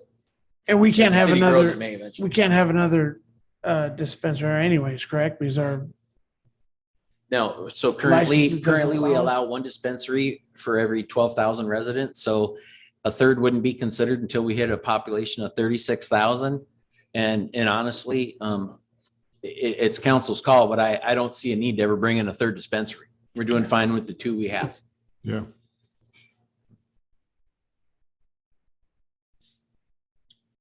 Okay, well, Mr. Brandt, are you done with your I'm done with my presentation, portion? unless you have any other So, questions. council, do you guys have any more questions for Mr. Brandt before we open public hearing?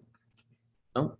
So, public hearing is now open for first reading on ordinance 2021-04.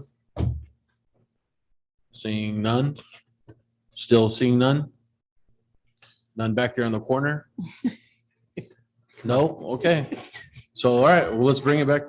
Let's bring it back to council. But first, I'm gonna close the public hearing. So public hearing is now closed, and I need a motion to accept the first reading. Or how do you want me to word that? Yes, so it would be a motion to introduce and waive the first reading. Of ordinance 2021-04. Correct.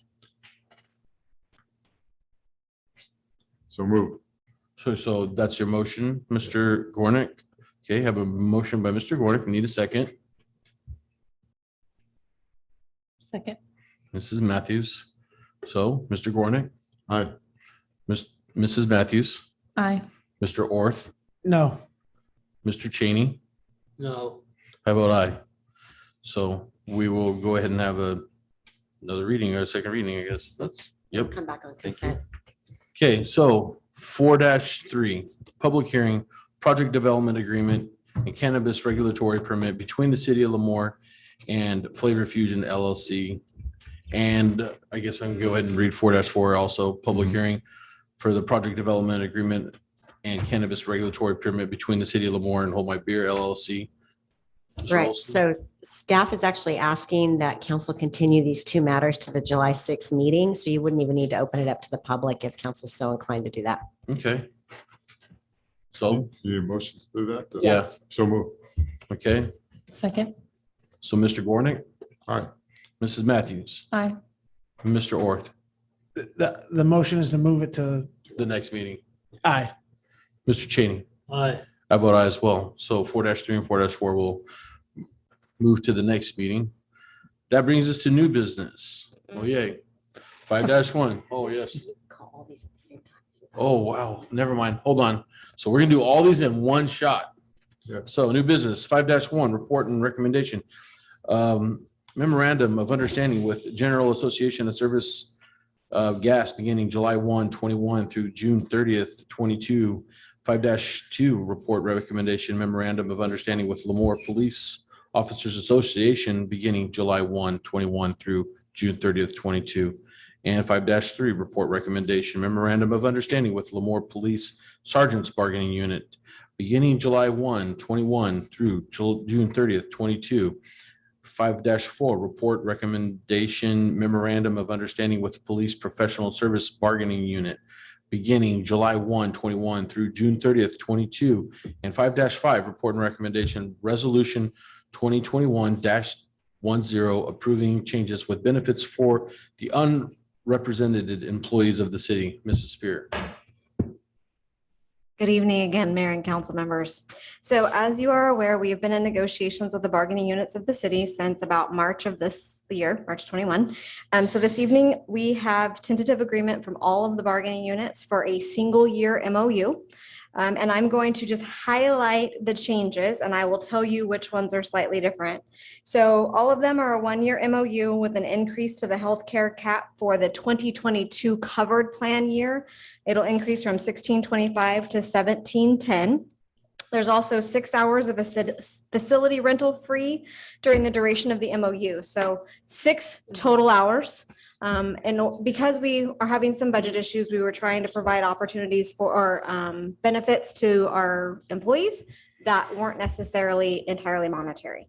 There are a couple of changes. Oh, one more thing. No registration fees for employee dependent children for city operated sports. That's not the functions or the events that are hosted or done through a contract. So like karate or dance, but our flag football program, our indoor soccer league, those kind of things, employees, their children will not have to pay the registration fee to participate.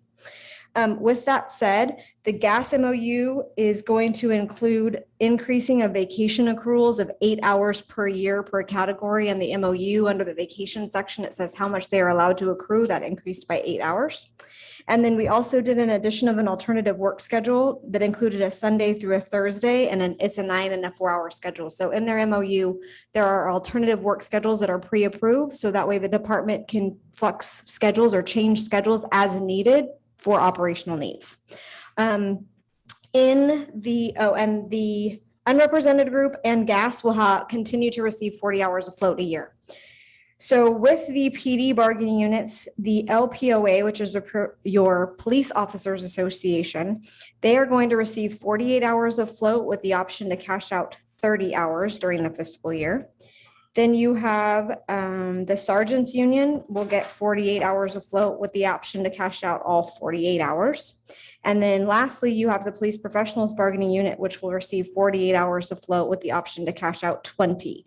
All of these elements are budgeted in the budget that you just adopted. So all of the monetary changes have already been included. And lastly, the bargaining units for all represented employees include a reopener beginning July 16th of 2021 or any point thereafter to discuss the use of the ARPA funds for premium pay for essential workers. Any questions? So that's it. That's your whole spiel. I do have one question. Can we go over the budget one more time real quick? Yeah, we're in a No, deficit, I'm just- $1.2 million to the general fund, but that's gonna Does get better. Council, do you guys have any questions for Mrs. Spear on these matters? I just want to appreciate the report, and I want to thank you, and I want to thank Mary for your hard work and all the people that you bargained with, all the representative groups. I know it was a tough year, and realize it's just 1 year, but that's great. I think we're in a good position to move forward. So thank you for your hard work. Thank you. Ditto. Ms. Spear, I don't want to get ahead, but were you going to mention 5-5, the unrepresented? Was there anything to I mention there or no? It includes not everything from the others, but it includes all of the standards from the others. Okay. Sorry, I was. That's okay. So Council, you're good? Okay, public. I'm gonna go ahead and open this for public comment or hearing. Public comment. Everybody's got jokes. All right, no public comment, so we'll bring it back to council we're looking for a motion to accept the recommendations for 5-1 through 5-5. Motion. Oh, wow, that was quick, Mr. Ort. I need a second. A lot of hard work they did. Yeah. Second. Mrs. Matthews. So Mr. Orth, Aye. Mrs. Matthews, Aye. Mr. Gornick, Aye. Mr. Cheney. Aye. I vote aye as well. Good job, Mrs. Spear. Thank you. Thank you. Good job. Thank you very much. Okay, so moving on. So this next portion is called brief city council reports and requests with no jokes. So first one All up the is fun out of it. Mr. Orth. I'd like to start off by dittoing my fellow council. You guys did an excellent job, city dealing with the budget, all the department heads, all the staff. You guys did an awesome job with this budget. This has been a tireless event. And the MOUs. I asked last meeting, so I'm gonna ask for a comeback. The parking downtown, if we've heard anything, if we haven't, I know you guys are still working on, I'm sure. Yes, we did have some more signs to install. We were missing some items. They've been received, and I believe everything we have in has been set up, and I do believe we have to order a couple additional signs, so those are coming in. Great. The light pole on Cedar 19th, have we ordered that, got it back?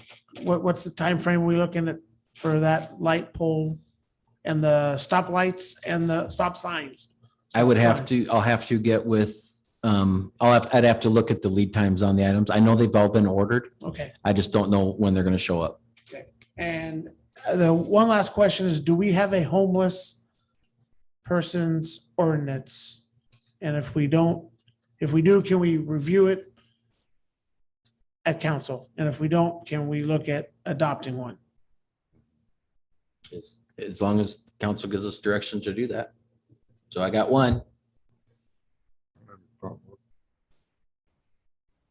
Frank, you good? Mr. Warner? Yes, Frank said yes. Okay, so that's two. Do I got a third? Well, what actually is that? Yeah, I'm not sure. So- Just looking at our policies that we have for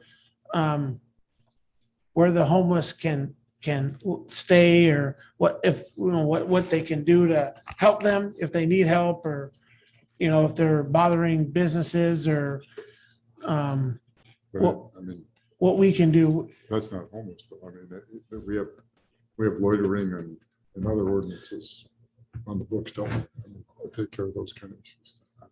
Yeah, there's very specific state laws as it comes to homelessness and what you can and can't do and enforce and can enforce. So, I mean, we usually, PD's done a great job handling our homeless community and keeping track of them and making sure they're safe and knowing where they're at all times. So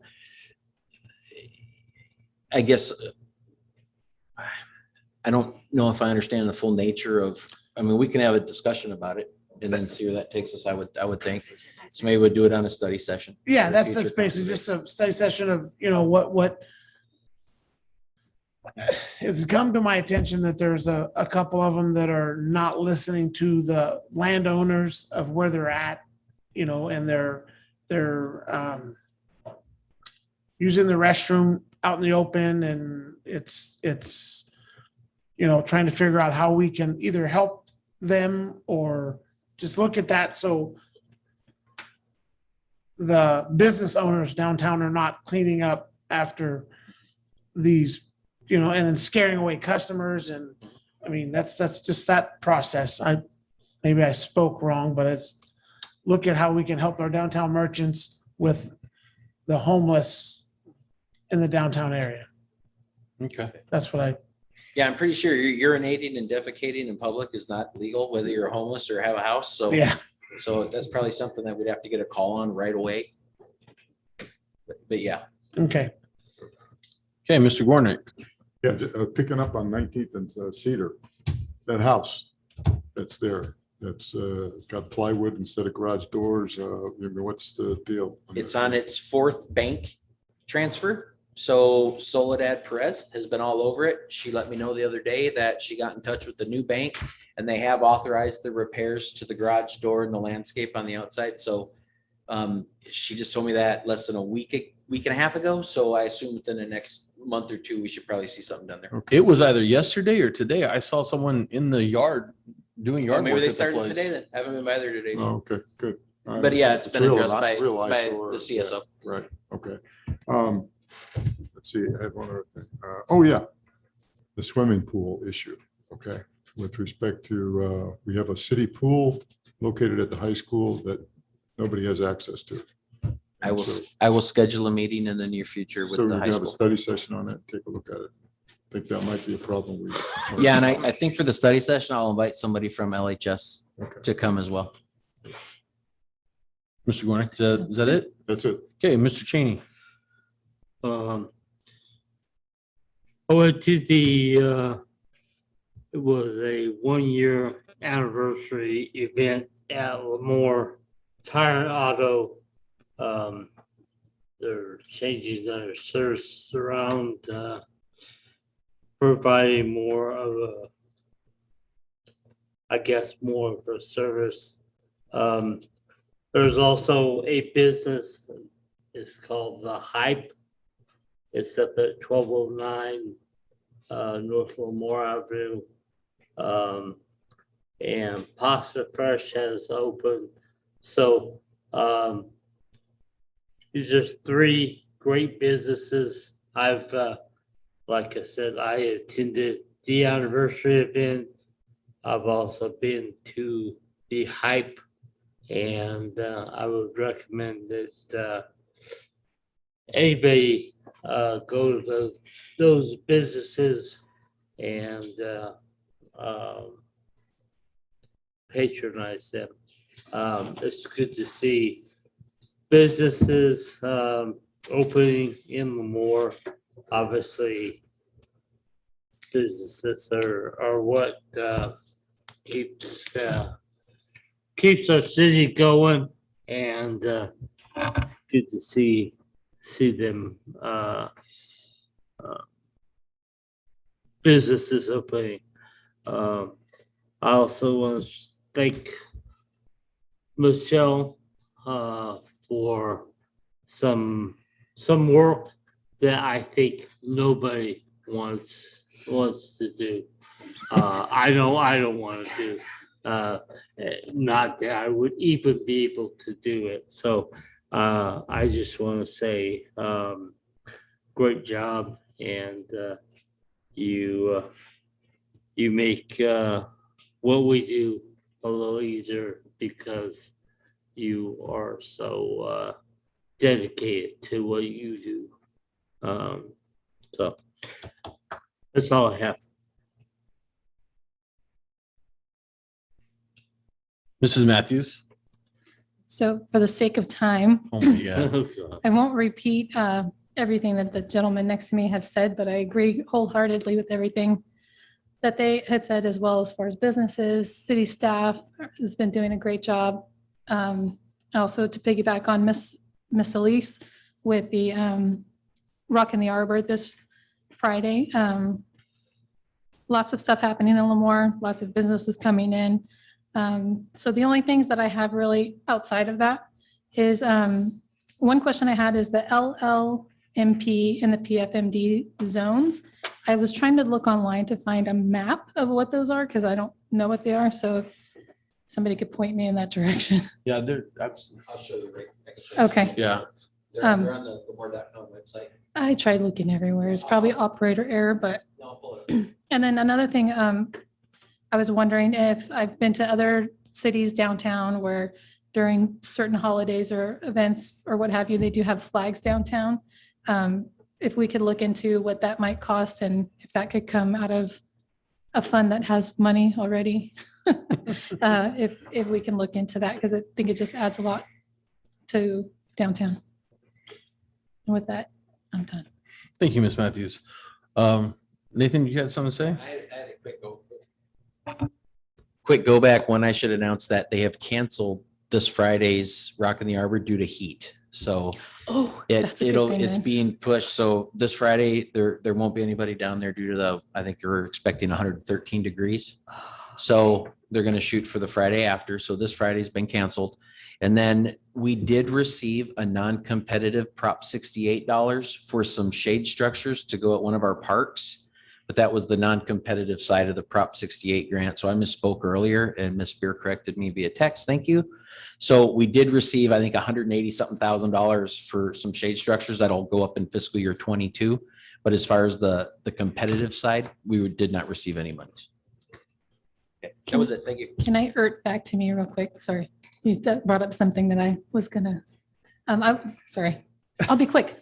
I was going to ask about what the possibility is of getting some type of shade via trees or the little canopies or something for the skate park, if that's something we can look into pricing out or seeing what we can do for that, those poor kids out there, like in that heat. Yeah, we can look at. Thanks. Okay, so with that, yes, Jeez, you guys. Well, you can address this. Is this correct? Is this the 100th year of the Lemoore Volunteer Fire Department? Yeah, it's on my, Okay, I'm good. gonna bring it up. I want to know what we're going to do. So here, Mr. Gornick, just to There'll let be you a know that this arm year wrestling on match. July 24th at the Veterans Park, formerly known as Lemoore Park, the Lemoore Volunteer Fire Department will have its 100th anniversary. And it's going to be going from 10 a.m. till 2 p.m. Cool. So if you show up, you better have a bathing suit on, because if I have a hose in my hand, you're going to get wet. And they will be cooking. We're going to do hot dogs and hamburgers, and we'll have drinks. And don't worry, if it's 113 degrees, we'll cool you off. And it'll be a fun event, because I don't think we've ever done anything and not had a good time. So, and I'm talking to. Water slides, the barrel fights. Yes, where we're gonna have the barrel fights, where we put a barrel and we put it on a zip line, and then instead of a tug of war, it's a push of war with the water, and you squirt at it. And the main rule is not to dip your hose down and squirt the guys on the other side. Nobody ever does that. I'm telling you, I don't think that's ever happened, not a lot. But then like Chief said, we're also gonna have those bounce houses and the slip and slide things, and so it'll be something to not miss. That's good. And with that, I also spoke with Bobby Wharton from the Commission on Aging, and she said, things are running smoothly, no problems, nothing really to report. And along with all the other city staff, everybody's doing a good job. And my goodness, Bruce German has something to say. Sorry about that. Also, we are having, I believe, South coming and Valadeo's coming to speak, and maybe some other. So because he didn't get up and talking to the mic, he said that Rudy Salas is coming to speak. And who else did you say? And Valadeo is coming to speak. Supposed to. So, okay, that's it. I guess my brief city council report is done. Mission, we are adjourned.